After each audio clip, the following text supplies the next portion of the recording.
I'm making this quick video in hopes that it'll help somebody. I had an awful time figuring out some of the wiring going from my starter switch back here to my starter. It would do absolutely nothing when I turned the key. You can see the starter right here, and you can see the starter solenoid, and if I jump across the starter solenoid with a screwdriver or something metal, it'll roll over the starter. So I knew it was probably not the starter. So then I went to a YouTube video on how to check the solenoid, and the solenoid didn't seem to be working, so I changed out the solenoid, and before I put on a new solenoid I made sure that I checked it and that it was clicking and working like it should to start the starter. So I tried it again and still nothing. So the next thing I did was go up to the ignition switch, which I had already replaced recently because I was having problems, and the ignition switch, I changed it out, and so I knew it wasn't the ignition switch. So my next best bet was to figure out if I was getting juice from the ignition switch all the way up around to the starter. Well, I had to figure out which wire goes over there to the solenoid for the starter. So I had to take that plug apart. As you can see, somebody glued it together.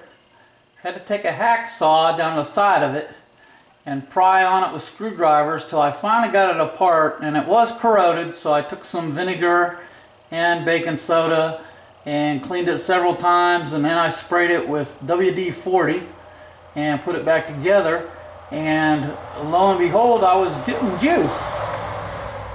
And I thought I had it fixed, but then when I put my shifter in neutral, I had to keep wiggling the handle, and sometimes it would try to roll it over and sometimes it would do nothing, even though I knew I was getting juice across there.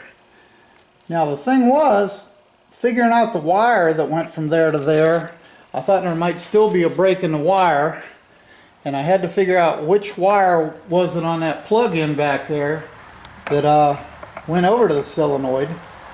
So to do that, I looked at the starter switch wires real good, and I discovered that this switch right here is the one that comes from the starter switch and tells it that it's in neutral, which when you move the handle, it pushes this little button right here and tells it it's in neutral and lets the juice go through to the starter. So I said, well, I'm going to go ahead and replace that too, especially since I have everything apart. So I replaced that too. But a problem I ran into with that was the screws that were in it are kind of a funky head, and I think somebody put some Loctite on them because I could not get them out with every screwdriver that I tried to make fit in there the best. Still could not get them to break loose, and there's only two wires in that little switch for those two holes.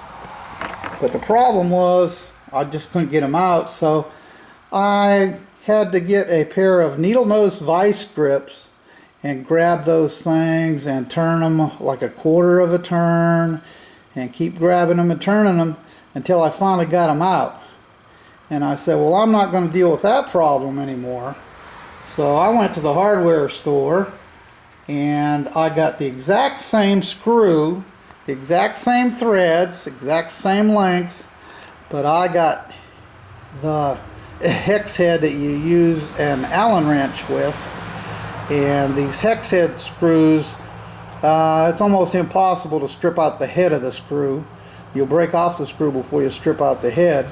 but they screw into plastic. You'd think they would have came out, but they screw into those plastic holes. But I guess he must have put some Loctite on it, or somebody did. So that was another problem I ran into, and it took me an hour just to get these two screws out. But I'm kind of a determined person, so I got them out. So everything should work as normal now that I've changed out all those things and checked all those things. My main problem was making sure that I knew which wire came from the ignition and traced it down until I found a corroded spot, which was in this plug, which I had to get apart, that was glued together, and cleaned it up and put it back together, and that seemed to take care of most of the wiring problem. But I'm going to change out that little starter switch for neutral, and that way I'll know for sure.